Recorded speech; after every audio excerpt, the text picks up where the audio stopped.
एक शरीफ नौजवान जिसे कदम कदम पर संसार किया गया। जालिम माशरे की नाइंसाफियों, करप्ट पुलिस और दौलतमंद बदमाशों ने उसे भी एक गुंडा बनने पर मजबूर कर दिया। और जब एक शरीफ इंसान जराइम पेशा बन जाए तो वो सब गुंडों से ज्यादा खतरनाक हो जाता है। एक बदकिस्मत नौजवान जिसे जुर्म की दलदल ने एक आतिशफशां बना दिया। बदले की आग में जलते एक शरीफ नौजवान की कहानी।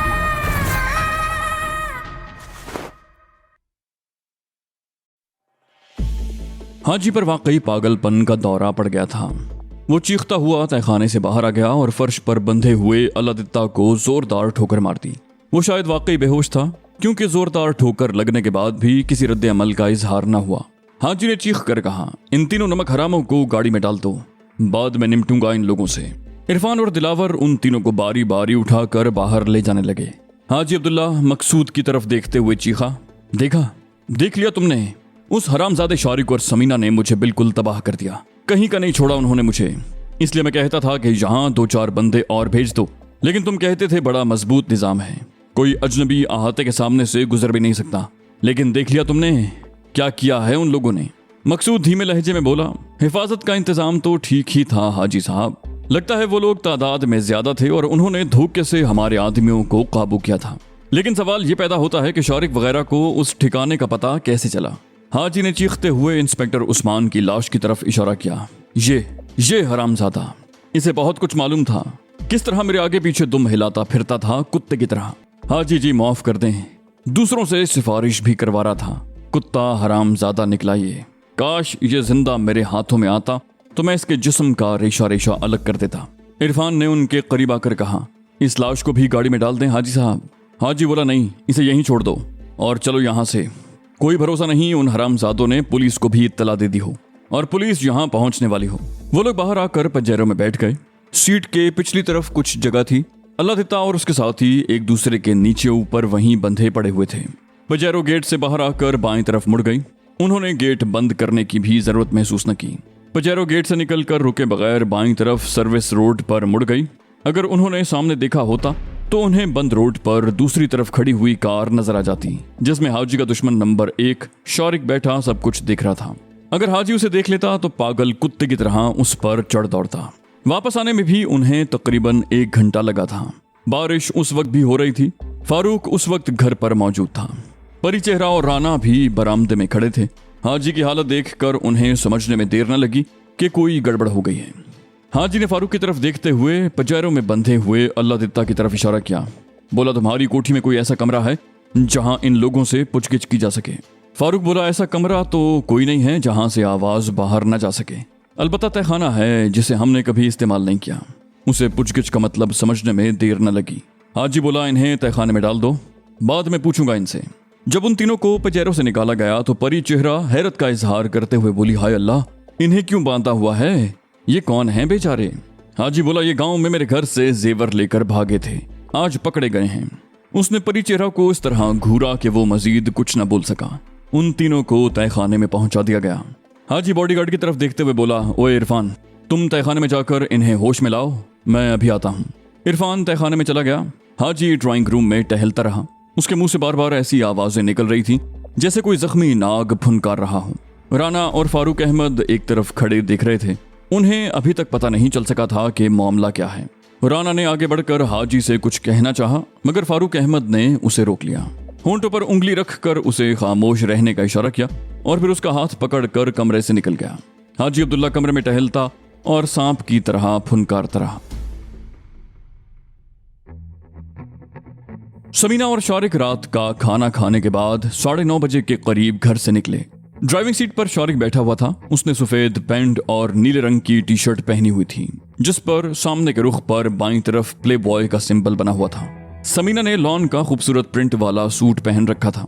मैचिंग कलर का दुपट्टा भी था, जो मखसूस अंदाज में बालिश्त भर चौड़ी पट्टी की तरह तय करके बाएं कंधे पर रखा हुआ था। उन दोनों ने अपने चेहरे छुपाने के लिए किसी किस्म का मेकअप नहीं किया था।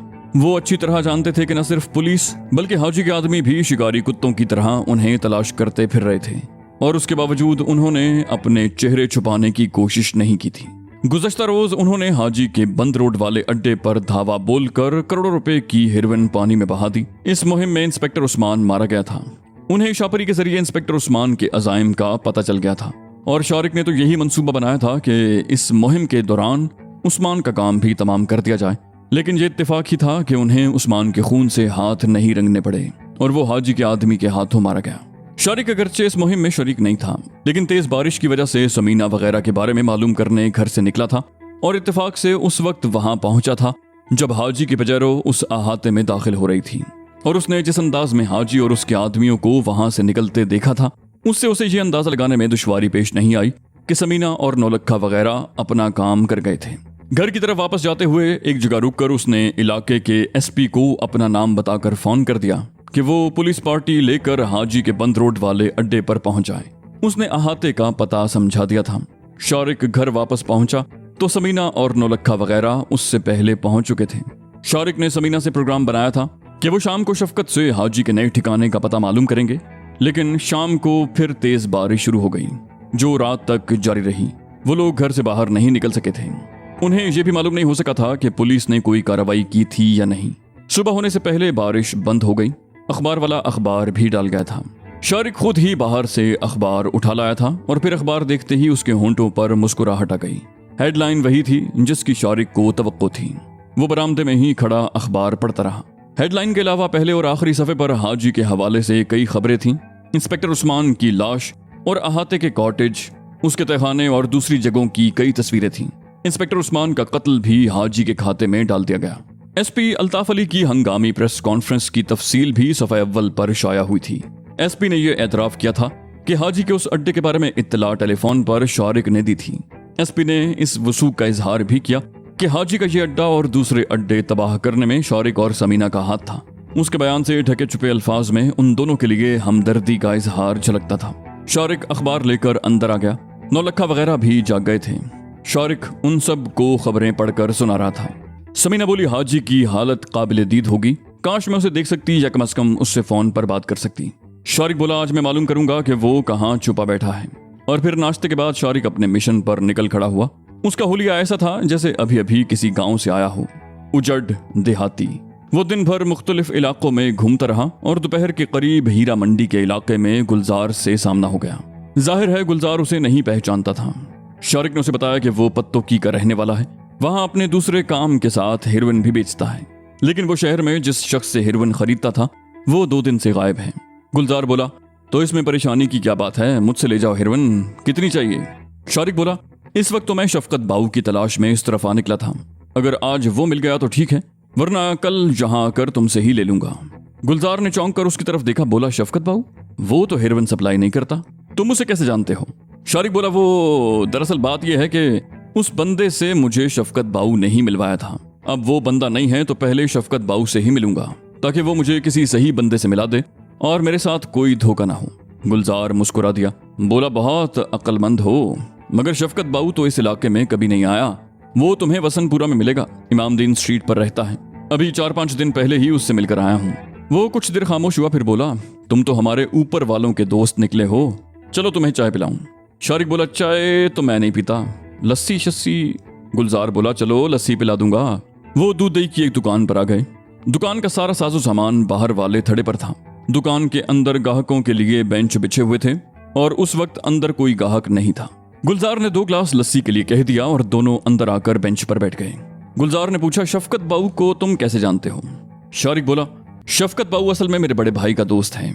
वो कभी कभी पत्तोकी मेरे भाई के पास आया करता था, लेकिन जब से मेरे भाई का इंतकाल हुआ है शफकत बाऊ ने वहां जाना ही छोड़ दिया। मैं ही कभी कभार लाहौर आता हूँ। उसके मिलने की कोई खास वजह नहीं है, लेकिन कहीं ना कहीं मुलाकात हो ही जाती है। गुलजार बोला, शफकत बाऊ बहुत अच्छा है और शरीफ आदमी है, वो इस लेन देन का आदमी नहीं है, लेकिन मेरी समझ में नहीं आता कि वो हाजी के जाल में कैसे फंस गया। शारिक के दिल की धड़कन तेज हो गई। बोला, हाजी? ये हाजी कौन है? गुलजार बोला, कमाल है, तुम ये धंधा करते हो और हाजी को नहीं जानते? वही तो बिग बॉस है। लाहौर और आसपास के इलाकों का सारा बिजनेस उसी के कंट्रोल में है, लेकिन आजकल उसका सितारा गर्दिश में है। तुमने आज का अखबार नहीं देखा? सारा अखबार उसी के नाम से भरा हुआ है। शारिक बोला, मुझे पढ़ना ही नहीं आता। फिर लस्सी पीते हुए वो गुलजार जैसे घाघ आदमी के मुंह से बातें उगलवाता रहा। उससे ये पता चल गया कि 2-3 दिन पहले हाजी उसके एक कारिंदे रब नवाज के घर पर छुपा हुआ था, फिर अचानक ही वहां से गायब हो गया और रब नवाज भी शायद हाजी के साथ ही है। शारिक उस शाम जब घर पहुंचा तो बहुत खुश था। वो सिर्फ हाजी का ठिकाना मालूम नहीं कर सकता था, ताहम गुलजार से हाजी के करीब रहने वाले चंद और आदमियों के बारे में बहुत सी बातें मालूम कर ली थी। शारिक ने समीना की तरफ देखते हुए कहा, अब शफकत ही ऐसा आदमी है जिससे हाजी के नए ठिकाने के बारे में मालूम किया जा सकता है। गुलजार से शफकत के घर का पता भी मालूम हो गया। हम उसी मंसूबे पर अमल करेंगे जो तुमने बनाया था। समीना बोली, ठीक है, हम रात का खाना खाने के बाद चलेंगे। और अब वो दोनों शफकत के घर की तरफ जा रहे थे। वसंतपुरा मेन रोड पर पहुंचकर उन्हें इमामदीन स्ट्रीट तलाश करने में ज्यादा देर न लगी। गाड़ी उन्होंने गली के मोड़ पर सड़क के किनारे रोक ली और नीचे उतरकर गली में दाखिल हो गए। गली 10-12 फुट से ज्यादा चौड़ी नहीं थी। दोनों तरफ पुरानी तर्ज के 2 मंजिला मकान थे। शारिक को गुलजार से सिर्फ गली का पता चला था। मकान का नंबर और सही लोकेशन उसने जानबूझकर दरियाफ्त नहीं की थी। गली में चंद गज का फासला तय करने के बाद शारिक ने सामने से आने वाले एक अधेड़ उम्र आदमी को रोककर शफकत बाऊ के बारे में दरियाफ्त किया। उस शख्स ने इशारे से कहा, वो दाईं तरफ चौथा मकान है जिसके सामने बिजली का खंभा लगा हुआ है, वही दरवाजा है। वो अभी थोड़ी देर पहले ही घर गया है। शारिक ने उस शख्स का शुक्रिया अदा किया और वो दोनों आगे बढ़ गए और उस मकान के सामने रुक गए। गली में इक्का दुक्का लोगों की आमदोरफ्त थी। शारिक के इशारे पर समीना ने कॉल बेल बजा दी। सिर्फ 1 मिनट के बाद दरवाजा खुल गया। वो शफकत ही था जो उलझी हुई नजरों से उनकी तरफ देख रहा था। उसने समीना की तरफ देखते हुए पूछा, जी फरमाइए, आपको किससे मिलना है? समीना ने मुस्कुराते हुए कहा, अगर आप मिस्टर शफकत हैं तो हमें आपसे ही मिलना है। क्या आप हमें अंदर बैठने को नहीं कहेंगे? हम तो आपके लिए एक अहम पैगाम लेकर बहुत दूर से आए हैं। शफकत ने एक बार फिर उलझी हुई नजरों से बारी बारी उनकी तरफ देखा, फिर उन्हें रुकने का इशारा करता हुआ अंदर चला गया और दरवाजा बंद हो गया। 2 मिनट के बाद दाएं तरफ बैठक का दरवाजा खुला। समीना और शारिक अंदर दाखिल हो गए। पहले समीना अंदर दाखिल हुई थी, फिर शारिक ने अंदर दाखिल होते ही दरवाजा बंद कर दिया। शफकत ने इशारा किया, बैठिए। फिर बोला, आप लोग कौन हैं और किस सिलसिले में मुझसे मिलना चाहते हैं? जहां तक मुझे याद पड़ता है इससे पहले हमारी मुलाकात कभी नहीं हुई। शारिक ने बराह रास्त उसकी तरफ देखा। बोला, शायद आप भूल रहे हैं, हमारी एक मुलाकात हो चुकी है, लेकिन वो मुलाकात इतनी मुख्तसर थी कि आपने मुझे जहन में नहीं रखा, लेकिन मैं आपको नहीं भूला। शफकत बोला, अगर ऐसा है तो वाकई मुझे याद नहीं रहा, लेकिन क्या आप बताएंगे कि हमारी मुलाकात कब और कहाँ हुई? शारिक ने मुस्कुराते हुए कहा, ये 2 साल पहले की बात है। दरोगा वाला में हाजी अब्दुल्ला की कोठी में हम मिले थे, लेकिन आप थोड़ी ही देर के बाद वहां से चले गए। हाजी अब्दुल्ला ने हमारा तारुफ भी करवाया था। आप मेरा चेहरा भूल गए हैं, लेकिन मेरा नाम अब भी आपके जहन में महफूज होगा। हाजी अब्दुल्ला के नाम पर शफकत बुरी तरह चौंक गया। एक लम्हे को उसके चेहरे का रंग मुतगय्यर हो गया, लेकिन उसने फौरन ही अपनी कैफियत पर काबू पा लिया। वो गहरी नजरों से शारिक की तरफ देखते हुए उसे पहचानने की कोशिश करने लगा। शारिक ने मुस्कुराते हुए कहा, मेरा ख्याल है आपने नहीं पहचाना, लेकिन नाम बता दूं तो आपको याद आ जाएगा। मेरा नाम शारिक है, हाजी अब्दुल्ला का सबसे करीबी और गहरा दोस्त। शफकत का चेहरा धुआं हो गया। उसे सीने में दिल डूबता हुआ महसूस होने लगा। वो एक झटके से उठकर खड़ा हो गया। शारिक बोला, बैठ जाइए मिस्टर शफकत, हम किसी बुरे इरादे से नहीं आए, हमें अपना दोस्त समझिए। हमें आपकी हमदर्दी यहाँ खींच लाई है। अगर हम बुरी नीयत से आए होते तो हमारी आमद का अंदाज कुछ और होता। शफकत चंद लम्हे मुतवहश नजरों से बारी बारी उनकी तरफ देखता रहा। उसकी टांगे हौले हौले कांपने लगी। वो धम से सोफे पर गिर गया और समीना की तरफ देखने लगा। बोला, अगर तुम शारिक हो तो ये? उसकी आवाज हलक में अटक गई। शारिक बोला, हाँ दुरुस्त समझे हो, ये समीना है, लेकिन आप बिल्कुल परेशान ना हो, हम आपको कोई नुकसान पहुंचाने नहीं आए, हमारी आपसे कोई दुश्मनी भी नहीं है। शफकत ने अपनी अंदरूनी कैफियत पर काबू पाने की कोशिश करते हुए कहा, मेरा हाजी के मामलात से कोई ताल्लुक नहीं है। जब तुम दोनों अफगानिस्तान गए हुए थे तो मैंने हाजी को बहुत समझाया था कि तुम्हारी वालिदा और बहन को न छेड़ा जाए, लेकिन उसने मेरी एक बात नहीं मानी और उन दोनों को जलील करके कोठी से निकाल दिया। उसका ख्याल था कि तुम दोनों भी अफगानिस्तान में मारे जा चुके होगे। उसने एक साजिश के तहत तुम लोगों को अफगानिस्तान भेजा था। समीना बोली, हमें सब मालूम है और उसकी ये गलती ही उसकी तबाही का बायस बन रही है। अगर वो हमारे साथ धोखा न करता तो। शफकत बोला, मैं जानता हूँ, धोखा, फरेब और मक्कारी उसकी फितरत में शामिल है। मुझे भी उसने धोखे से फंसाया था। मैं आज पछता रहा हूं कि मैंने उसकी बात क्यों मानी। शारिक बोला, मैं जान चुका हूं कि आप बहुत शरीफ आदमी हैं। आपके जानने वाले आपके किरदार की तारीफें करते हैं, लेकिन आप उसके चक्कर में कैसे फंसे? शफकत बोला, मैं रेलवे में गार्ड था। ट्रेन ड्यूटी के सिलसिले में अक्सर पेशावर आना जाना रहता था। एक मरतबा हाजी यहाँ मेरे घर पर आया और मुझे पेशकश की कि अगर मैं उसका माल ले आया करूं तो वो मुझे माकूल कमीशन देगा। मैं उस वक्त लालच में आ गया और उसके काम की हामी भर ली। मैं महीने में सिर्फ एक मरतबा उसका माल लेकर आता और मुझे कमीशन के तौर पर 3-4 लाख रुपए मिल जाते। मैं 2 साल तक उसके लिए काम करता रहा, किसी को शुबा तक ना हुआ। मैं पहले इस मकान के एक हिस्से में किराएदार था, लेकिन 2 साल पहले मेरे पास इतना पैसा जमा हो गया कि मैंने ये मकान खरीद लिया और गुलबर्ग में भी 4 कनाल का एक प्लॉट खरीद लिया। लेकिन एक रोज जब मैं पेशावर से खैबर मेल लेकर रवाना होने वाला था, ट्रेन पर छापा पड़ गया। पुलिस, कस्टम्स और एंटी नारकोटिक्स स्क्वाड ने मुश्तरका कार्रवाई की। किसी ने मेरे बारे में मुखबरी कर दी। मेरे कंपार्टमेंट की इस तरह तलाशी ली गई कि अंदर से बोगी के तख्ते तक उधेड़ दिए गए। लेकिन ये मेरी खुशकिस्मती थी कि उस रोज मेरे पास कुछ भी नहीं था। ट्रेन 3 घंटे लेट हो गई। इस दौरान मुझसे पूछगिछ होती रही, लेकिन मेरे खिलाफ कोई बात साबित ना हो सकी। उस रोज तो मैं बच गया था, लेकिन रेलवे हुक्काम की नजरों में मशकूक हो गया था। मुझ पर हेरोइन की स्मगलिंग का इल्जाम तो साबित नहीं हो सकता था, लेकिन कुछ और इल्जामात लगाकर मुझे मुलाजमत से बरतरफ कर दिया गया। मैंने हाई कोर्ट में रेलवे हुक्काम के उस फैसले के खिलाफ अपील तो कर दी, लेकिन अपने केस की बाकायदा पैरवी न कर सका और मुकदमा खारिज हो गया। इस वाक़े को 1.5 साल गुजर चुका है। इस दौरान हाजी ने मुख्तलिफ जराए से मुझसे राब्ता रखा। वो अपने आदमियों के हाथ कभी कभी मुझे कुछ रकम भी भेज देता। मैं हाजी से पीछा छुड़ाना चाहता था, लेकिन वो मेरा पीछा छोड़ने को तैयार नहीं था। फिर हाजी से मुलाकातें भी होने लगी और रफ्ता रफ्ता मैं उसके बारे में बहुत कुछ जान गया। हाजी की दरोगा वाली कोठी पर तुमसे बहुत मुख्तसर मुलाकात हुई थी। बाद में तुम्हारे बारे में बहुत कुछ मालूम हुआ। तुमसे दोबारा कभी मुलाकात का मौका नहीं मिल सका, लेकिन मुझे पता चलता रहा तुमने हाजी के लिए बहुत कुछ किया। तुम्हारे साथ समीना का नाम भी सुनने में आता रहा। तुम दोनों हाजी के सबसे काबिल एतमाद और मोतमिद साथी समझे जाते थे। इससे हाजी के कुछ पुराने खिदमतगार नाराज भी हुए, लेकिन उसने कभी परवाह न की। फिर न जाने क्या हुआ कि हाजी तुम दोनों को अपने लिए खतरा महसूस करने लगा। उसने तुम लोगों को रास्ते से हटाने का फैसला कर लिया और एक साजिश के तहत अफगानिस्तान भेज दिया। उसका ख्याल था कि तुम लोगों को अफगानिस्तान में खत्म कर दिया जाएगा तो उसके लिए कोई खतरा नहीं रहेगा, लेकिन तुम लोग उस साजिश से बच गए। इस दौरान हाजी ने तुम्हारी माँ और बहन को कोठी से निकालने का फैसला कर लिया। मैंने उसे बहुत समझाया कि वो ऐसा न करे, लेकिन उसने मेरी बात न मानी। और जब उसे ये पता चला कि तुम लोग जिंदा बचकर अफगानिस्तान से वापस आ गए हो, तो उसने अपने तमाम आदमियों को हुक्म दे दिया कि तुम लोगों को खत्म कर दिया जाए। और उसके बाद तुम्हारे हाथों हाजी की तबाही का जो सिलसिला शुरू हुआ है, उससे वो बुरी तरह बदहवास हो रहा है। कल भी तुम लोगों ने जो कुछ किया उस पर तो हाजी को पागल हो जाना चाहिए था। समीना ने उसके खामोश होने पर कहा, हाजी इस वक्त कहाँ है? शफकत बोला, पहले वो मेरे घर में था। बागबानपुरे वाले अड्डे की तबाही के बाद समीना ने फोन पर उससे बात की तो वो यहाँ से चला गया, बल्कि मैंने उसे खुद यहाँ से चलता किया। वो कुछ देर खामोश हुआ, फिर बोला, दरअसल मेरी बीवी को शुबा हो गया था, मेरी भी जवान बेटियां हैं। उस रोज मुझे पहली मर्तबा एहसास हुआ कि मुझे हाजी जैसे आदमियों को अपने घर से दूर ही रखना चाहिए। समीना ने अपना सवाल दोहराया, बोली, इस वक्त वो कहाँ है? शफकत बोला, गुलबर्ग में। 3 दिन पहले उसके एक आदमी मकसूद ने मुझे इत्तला दी थी कि वो कहाँ है। दरअसल मॉन्ट्रियल से एक पार्टी माल लेने के लिए आने वाली है।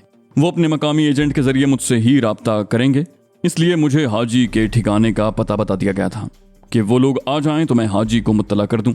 लेकिन मेरा ख्याल है कि अब हाजी उन लोगों से मिलना पसंद नहीं करेगा। उसके पास कुछ बचा ही नहीं तो वो मॉन्ट्रियल वालों को क्या देगा। वो चंद लम्हे खामोश रहा, फिर बात जारी रखते हुए बोला, हाजी के बारे में ये सब कुछ मैंने तुम लोगों को इसलिए बता दिया है कि मुझे हाजी से नफरत हो गई है, खास तौर पर उस वक्त से जब उसने तुम्हारी माँ और बहन को कोठी से जलील करके निकाला था। लेकिन तुम मेरी हमदर्दी में यहाँ आए हो, क्या तुम बताना पसंद करोगे कि मुझसे तुम्हें क्या हमदर्दी है? शारिक बोला, आपके बारे में हमें कई रोज पहले मालूम हो गया था। आप एक शरीफ आदमी हैं और धोखे और लालच में हाजी के चुंगल में फंस गए थे, जिसके नतीजे में आपको अपनी मुलाजमत से भी हाथ धोने पड़े। लेकिन अब सूरत हाल कुछ मजीद संगीन हो गई है। शफकत ने सवालिया निगाहों से उसकी तरफ देखा, बोला, मसलन? शारिक बोला, हाजी को शुबा है कि उसके अंदर का कोई आदमी उसके खिलाफ मुखबरी कर रहा है। उन मुश्तबा अफराद की फहरिस्त में आपका नाम भी है। 1-2 रोज में वो आपसे सिलसिले में पूछगिछ करने वाला है। हाजी के साथियों में इरफान नाम का कोई आदमी है, उसके जिम्मे ये काम सौंपा गया है कि जब आपको पूछगिछ के लिए बुलाया जाए तो वो आपकी बेटी को उठा कर ले जाए। इस तरह आप सब कुछ बताने पर मजबूर हो जाएंगे। शफकत का चेहरा धुआं हो गया। शारिक और समीना उसकी हालत देखकर दिल ही दिल में मुस्कुरा रहे थे। ये समीना ही का मंसूबा था कि बेटी का नाम लेकर शफकत को दहशतजदा किया जाए ताकि उसे हाजी से नफरत हो जाए और इस तरह हाजी एक काबिल एतमाद साथी से महरूम हो जाए। शारिक आज सारा दिन इसीलिए फिरता रहा था कि उसे कुछ ऐसी मालूमात हासिल हो जाएं जिन्हें शफकत झूठ न समझे। इरफान का नाम भी गुलजार से ही मालूम हुआ था। शारिक बोला, अब आपकी भलाई इसी में है कि किसी को बताए बगैर चंद रोज के लिए बच्चों को लेकर लाहौर से बाहर चले जाएं। शफकत चंद लम्हे गुंग सा बैठा रहा, फिर गुब्बारे की तरह फट गया। हाजी के खिलाफ कुछ बातें तो वो पहले ही बता चुका था, लेकिन अब वो कुछ ऐसी बातें बता रहा था जो शारिक और समीना के लिए सनसनीखेज इंकिशाफात की हैसियत रखती थी। समीना ने उसकी तरफ देखते हुए कहा, हम आपके साथ हैं, आप एहतियातन बच्चों को लेकर चंद रोज के लिए शहर से बाहर चले जाएं। शफकत इस तरह खामोश बैठा था जैसे उसकी कुव्वत गोयाई सल्ब हो गई हो। और फिर समीना ही के पूछने पर उसने गुलबर्ग में फारूक अहमद की कोठी का पता और फोन नंबर भी बता दिया। समीना और शारिक शफकत के मकान से निकले तो 11:30 बज रहे थे। वो दोनों एक दूसरे की तरफ देखकर मुस्कुरा रहे थे। घर पहुंचने में 15-20 मिनट से ज्यादा नहीं लगे। समीना जाते ही टेलीफोन के करीब बैठ गई।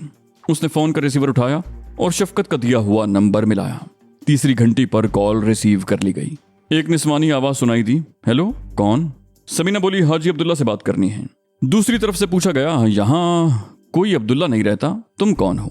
आवाज में ऐसा तासुर था जैसे वो औरत हाजी अब्दुल्ला का नाम सुनकर चौंक गई हो।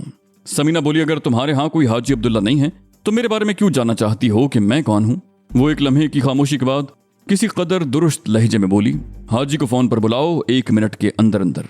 दूसरी तरफ से कोई जवाब न दिया गया, अलबत्ता खुसर फुसर की आवाजें सुनाई देती रहीं।